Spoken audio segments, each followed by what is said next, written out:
My name is Elise, a 33-year-old corporate employee. I've been married for 2 years to my husband Luke, who's 3 years older and works at a sister company to mine. From the get-go, we've been living with his parents in a 2-family home setting. Luke is the second of 2 brothers. He has an older brother named Cody, who's 6 years his senior. Before we got married, it seems like Cody and his parents were the ones living together. Cody's wife, Christy, however, is a chatterbox and pretty competitive. She often clashed with her similarly strong-willed mother-in-law. Eventually, Cody and his dad got fed up with these family squabbles and decided to move out.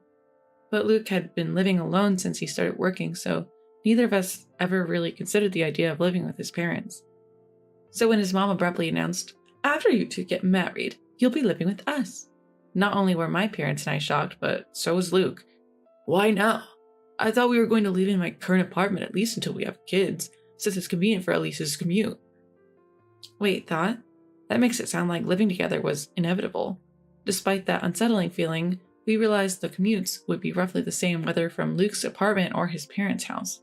Plus, their house, built by Luke's grandfather, is pretty old but has a main house and a guest house, so we thought we'd have enough privacy. So we agreed to move in. Once we did, though, I quickly regretted it. At that time, his mom in her mid-60s started complaining about back pain and dizziness. She pushed all household chores onto me, from cleaning their house to laundry and shopping. I work full-time, so even sharing chores with Luke barely kept our lives and his parents' lives in order. Then came the unexpected financial burden. Firstly, the guest house needed serious renovations. The guest house looked livable from the outside when we first saw it, but once you actually go in, there's no denying it needs more than a simple patch job. The bathroom, kitchen, roof, floors, everything shows significant wear and tear.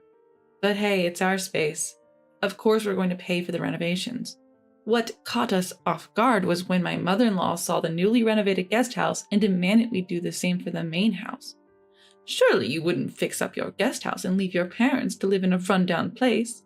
"But we can't afford to do everything all at once." "Why is Elise working then? To support us, her in-laws, right?" "Exactly, Luke. We blessed you with marriage. You should serve us in return." And so, not only did they want the house renovated, but they wanted new high-end furniture and appliances, saying the newly renovated rooms deserve the best. On top of that, they even make us pay for every little thing, from a single green onion to a roll of toilet paper. Despite trying to save by bringing our own sandwiches, my in-laws order delivery or dine out daily. And guess who pays for that? They used the family card that they made Luke get. Thanks to this situation, Luke and I struggle to save even a tiny bit of money. Every month, right before the credit card bill's due, we're stressing out, trying to balance the family budget. We've both talked to my in-laws saying, "Father-in-law, mother-in-law, we appreciate you, but you need to tone it down a bit." Luke even added, "Exactly. From renovation costs to daily expenses, utilities, and even property taxes, you're making us cover it all. Children supporting their parents is only natural." "Yeah, are you out of your mind complaining about this?" We'd been severely scolded, ending in a pattern where both of us would resort to crying to get our way. But even that lifestyle had gone on for over 2 years. Just as we were approaching the 3rd year, my mother-in-law and the Cody couple suddenly told us, "We're moving in. You have to move out. Christy told me that Cody got laid off," they said. "Cody was actually spared, but chose to get laid off instead to save a colleague with kids.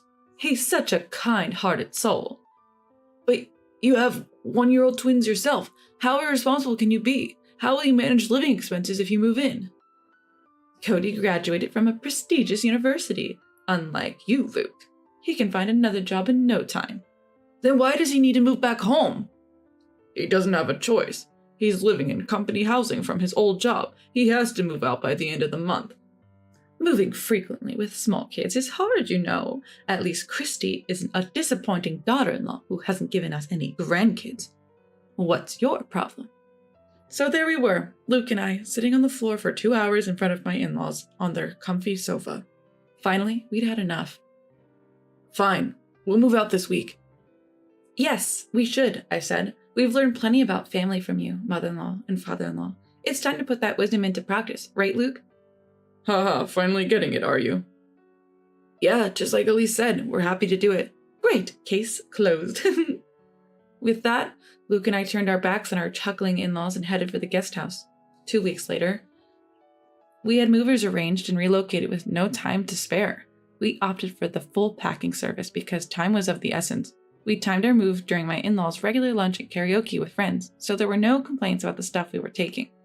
We wrapped up all the formalities in 3 days, using up our paid leaves, and starting our new life, until one day, I got a call from the front desk at work. "Someone claiming to be family is here to see you." Whew. I had a feeling she'd show up soon, but I didn't expect her to barge in on me instead of Luke. I quickly text Luke. She went to your place, huh? Sorry for the inconvenience." "No worries, but what should we do? I don't want to cause trouble at the office." "Just tell them I had to step out for a meeting." "Do you think that'll work?" "Heck, Cody has 1-year-old twins himself. What's he planning to do about expenses if he moves in?" "Got it." So I passed the message to the front desk and my in-laws left as agreed. That night, as Luke and I pulled into the parking lot of our in-laws' compound, our in-laws and Cody and his spouse rushed out of the main house and guest house to greet us. A closer look revealed that both mom-in-law and dad-in-law had a baby strapped to their backs, probably Cody's twins. Just as I was locking the car, Cody angrily yelled, "Hey, how dare you show up here in my parents' cars?" Luke coolly responded, "Your parents' cars? Which ones are those?" This seemed to anger Cody even more. "The cars you both drove up in, obviously." I said, "Well, Cody, both these cars were purchased by us. Our names are even on the registration certificates. Would you like to see?" Luke added, "Exactly. I've been annoyed by how our parents drive these cars as if they own them. We let it slide because we lived together, but now there's no need to lend them out, right?" "And don't forget, Dad-in-law has that old minivan he used for work," I added. Christy, who had been glaring at us, spat out, "Who cares about that old car?" To which I retorted, "But it's perfect for twins, isn't it? You can fit 2 car seats." Our back and forth made our in-laws uncomfortable, but after seeing Cody get a talking to about the cars, they jumped in.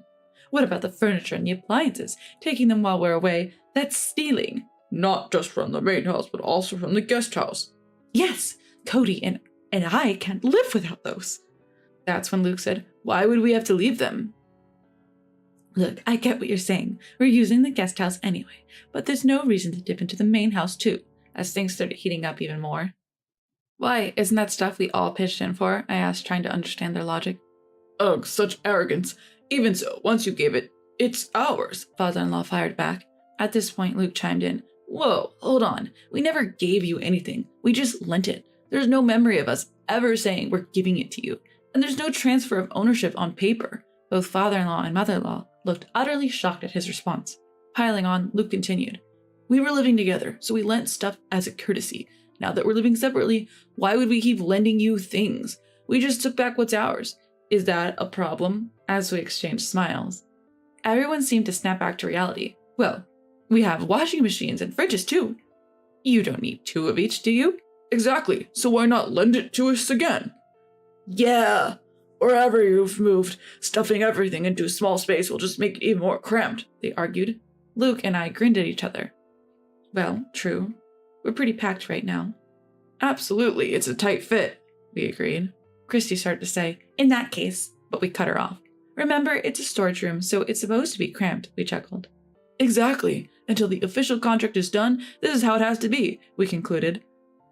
This left Cody and our in-laws with a look of utter confusion on their faces. Then Luke dropped a bombshell. "Oh, by the way, both of us are moving to Boston next month." From there, Luke smoothly explained that both of us had originally been offered positions at the corporate headquarters, but we had turned them down because we were living with my in-laws. However, now that the obstacle of living with my in-laws was removed, we had both accepted the transfers and happily received internal notifications for positions at the corporate headquarters. Even better, if all goes well, we could be working there until retirement. As luck would have it, Luke's colleague, who was going overseas for an extended period, wanted to sell his high-rise condo, so everything fell into place quickly. "Wait, you guys are going to live in a high-rise condo in Boston?" "Man, life sure does throw some curveballs, doesn't it?" "Totally. If Cody and the gang hadn't told us to move out so they could live here, we wouldn't have stumbled upon this jackpot." "But how could we even afford a high-rise condo? That seems unreal." "That's thanks to Elise's dad. He provided the down payment." "Elise's dad just gave you the down payment?" "Yes, my sister is inheriting the family property, so this was sort of a trade-off." "Plus, the previous owner said, 'I don't have a place to keep my modern altar. Can you hold on to it until I return to the country? I'll lower the asking price if you agree.' So we did, and got a big discount." With that kind of discount, it feels like we're the ones ripping them off. Hearing this, Christy, who was standing nearby, burst into tears. That's so unfair. I'd rather have a high-rise condo in Boston than live in Atlanta. Suddenly, the in-laws who had been quiet all this time switched gears and started fawning. Well, it looks like Luke really has it together, doesn't he? Like mother, like son. Luke is following in my footsteps. But Luke ignored them entirely. Turning to me, they said, living in a high-rise in Boston, everyone's going to be so jealous. When are you moving? We must visit. Why visit for just a short time? If we're going to Boston, you should come too. That's an interesting idea, they chimed in. Hearing this, Cody and Christy stopped their arguing, snapped at the in-laws. Whoa, what are you talking about? Yeah, Cody's being downsized, so you're going to have to support us. Plus, until I find another job, Christy will have to go back to work early from her parental leave. You'll have to take care of her household chores and the twins. Cody and Christy, getting confrontational, marched up to the in-laws who were carrying the twins. The tension must have reached the babies, who started crying, waking up the entire neighborhood. Noticing the neighbors who seemed to have heard the earlier shouting and crying, now gathering at a distance from the garage, the in-laws turned beet red. They looked at Luke again. Luke, say something to Cody and the others. Stop just standing there. Exactly. These guys are trying to take advantage of us, your parents. Luke laughed out loud. So this is like a battle of wits between a raccoon and a fox, huh? Turning to the bewildered faces around him, he grinned and explained, if both couples, you and us, don't work, our family finances will collapse next month. Christy, fuming, asked what this meant. That's when I chimed in. Christy, you thought if Cody lost his job and you moved into the in-laws' rent-free home, you could just push utility bills and groceries onto them, right? Well, our income was running this house, and you can't count on it anymore. I've never heard about this. Exactly why we're telling you now. Oh, and you'll also need to help with the mortgage payments for the house renovation. It's in father-in-law's name. What? Why is it in his name? At this, the in-laws started avoiding eye contact. Luke took over. I wanted the loan in my name, since I was paying for it, but Dad insisted it would be shameful, so we used this property as collateral. Until now, we've been transferring money into Dad's account to cover the loan. Cody, you'll need to chip in starting next month. Of course, the in-laws and Cody were against it, but Luke firmly declined to continue payments. We're going to give up the inheritance, so Cody, as the one who will inherit, you better take good care of your parents and the family home, I firmly told him. When my mother-in-law insisted, but children are still obligated to take care of their parents, right? Luke brushed it off, saying, well, considering we've been covering your living expenses and loan payments for the past 2 years, I'd say that pretty much balances out any future caregiving costs I'd have as a son, don't you think? Finally looking at me, he said, let's go home, love. I responded, goodbye, everyone. I doubt we'll meet again. Take care. The next day, Luke and I sold off the furniture and appliances we'd moved from the main house, along with 2 cars we wouldn't need anymore. When Christy texted us, if you don't want it, give it to me, I simply replied, why? And blocked her. After that, the special leave granted for our job transfer wasn't enough. We had to use up our remaining paid vacations to finally finish moving into the apartment. Buying the high-rise condo would take more time, so the first year, we decided to rent, thanks to the generosity of my boss who owns the place. The weekend arrived, bringing a bit of calm after the storm of recent days. Gazing at the city lights, Luke broke the silence. I know I've been a hassle this time, but thanks for sticking with me. What's with the formal tone all of a sudden? I joked, but Luke continued. When we first got married and the idea of living together came up, I should have thought things through. But back then, I was just happy you chose me over Cody, who I've been compared to since we were kids. He went on to say that we'd been mindlessly following his parents' wishes ever since. But then, when they told us to move out so they could bring in Cody and his family after the company restructuring, it struck me. How could they say that after being such a burden on us, financially and otherwise? And then I thought about how much your parents must worry about you, given your situation. So I sent an apology email to your parents. They responded, if you promise to make our daughter happy in the future, the past can be forgiven. So when they discussed the down payment, they lent it to us without a hitch. Then Luke promised to do everything in his power to protect our life together, just the 2 of us, and our future children if we were blessed to have them. On the other hand, it seems my in-laws are struggling, even pulling their retirement income. They can barely afford the loan for the home renovation. There's no way they can cover living expenses for 2 households. Plus, Cody's attempt to find new employment have been a series of failures. They're forced to make do with Christy's salary now that she's returned to work and what the in-laws earn from their part-time jobs at local senior centers. Arguments are frequent, often loud enough to hear outside the house. A former colleague texted me saying there's even gossip about them skipping town. Since they've cut off all contact with Luke and me, including anything that would require sharing personal information, they resorted to reaching out to my parents. But my dad, annoyed, changed his phone number immediately. Considering they had always belittled my family and didn't even bother with pre-marriage courtesies, changing a phone number is a small but significant step. Now they have almost no way to get in touch with us. What goes around, comes around.